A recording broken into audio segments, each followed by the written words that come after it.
I'm going to tell you a tale. It goes way back. I'm going back about 40 years when there was no computers and iPods. You had your LPs and your 45s. And if you don't know what that is, look it up. If we go to someone's house, would say a poem, sing a song, or tell a story. And that's what I'm about to do. We start in a small town in the southwest of Ireland, nestled in between the mountains. 'Tis called Nadine. That's the Gaelic name for it. In English it's called Kinmare for those of you who don't know. Now, if we go down to the square in Kinmare, by Ardbill's Bar there, and you were going up the Clarny Road, you would pass the courthouse on your left and you would go over the humpback bridge. So you would. And then you would hang a left and you would be going down by the creamery. And you would see just a little bit further down a little turnstile gate. Half round bent railing around the gate that swung back and forth to stop the cattle from getting in to Our Lady's Well. Once you're inside the gate, you walk down a little ways, take a couple of minutes, and you come to Our Lady's Well. Yeah, and that's where my story starts. So every day, Bridie with her afro purple hair would walk down from Shelburne Street to Our Lady's Well at 11 o'clock sharp, like clockwork. Well, sure, I couldn't miss her. Us young lads used to wonder who her hairdresser was, and sure we reckoned she must have had it in for her. Sure, when I was young, she'd be the only person who'd see there all the time. There'd be no one else. She was a very religious person. And so no one really took any notice. It was routine. Now, there were two lads in the village, Francie and Conji, and they were blackguards. And sure, they were up to a little bit of no good mischief. But they ended up walking down to Our Lady's Well. And they both looked, and there was a spring below the statue. Our Lady's statue was looking at them.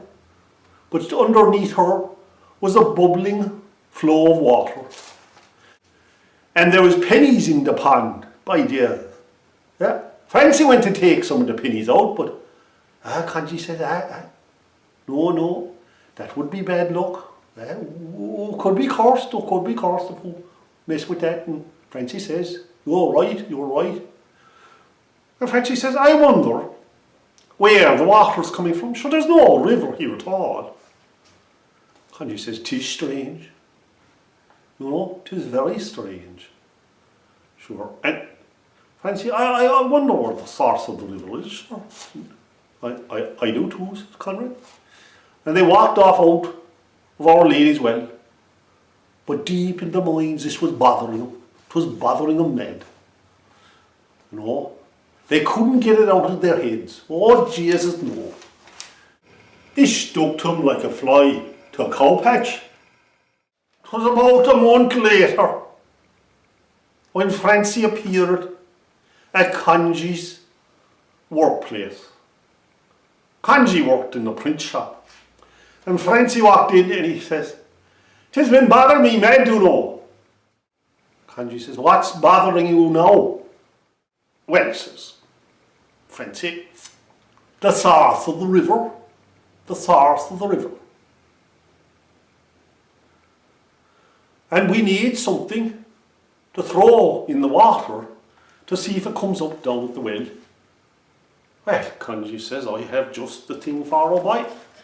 I have some aniline powder here, sure. We'll just stick it in this brown jam jar and we'll take it with us. Now, Conji filled the jar up half full, and sure, a little pinch would colour a gallon of water, boy. Would. Sure, after work, the two lads set out. But not on their motorbikes, like an Easy Rider. No, that's a film, you know. No, not on horseback like John Wayne or Clint Eastwood in the cowboy movies. No, the two Egypts set out on their asses, their donkeys, for God's sake. Conji named his ass Pedro, and Francie named his Gigolo, of course, knowing Francie. There they were, zigzagging across the fields.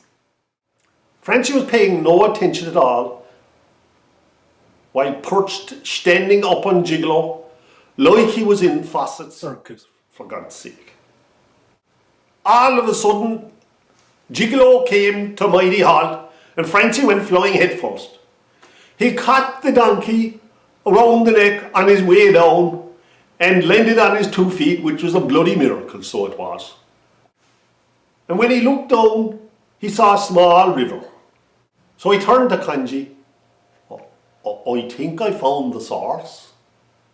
With that, Conji dismounted Pedro, held out the jar like an offering. Connor was still holding the jar out when Francie turned and whisked it out of his hand like a frog catching a fly with his tongue. It was so fast. Conji stood looking at him. Francie. Well, Francie opened the jar, and just as he opened the jar, Connor was saying, Francie, I wouldn't put too much. It was too late. Francie had poured the whole jar into the river. The whole half a jar was gone. Oh, be Jesus, said Conrad. Oh, Jesus. And the two lads bolted over to the edge of the heights to have a look down at Our Lady's well. Bridie was going inside the gate at this moment. And the lads were looking, going, oh, Bridie's down there. Look at that. Conrad said, oh, Jesus. And the next thing they knew, Bridie was in front of the statue praying, and praying mad, and saying our Hail Marys. And then all of a sudden she jumped up and yelled, it's a miracle! It's a miracle! And she ran out the gate as quick as she could and bolted down to the bridge and into town, yelling, it's a miracle! There's blood below the statue! And the water had turned all red. And she was roaring and shouting, Our Lady's well, the water's all red, oh my God, oh my God. Francie and Connor were staring down, going, oh my Jesus, what have we done? We've freaked everyone out, we better not say nothing. Conji says to Francie, oh, say nothing, Francie, say nothing. Jesus, we'll be in fierce trouble over this. They'll say we were polluting the waters. And Francie and Conji stood there and swore on an oath not to tell anyone. And Bridie was downtown telling everyone about the water being red. And now it was talked all over town, and it became known as Our Lady's Miracle Boy. Yeah? And to this day, no one knows what happened. Only me.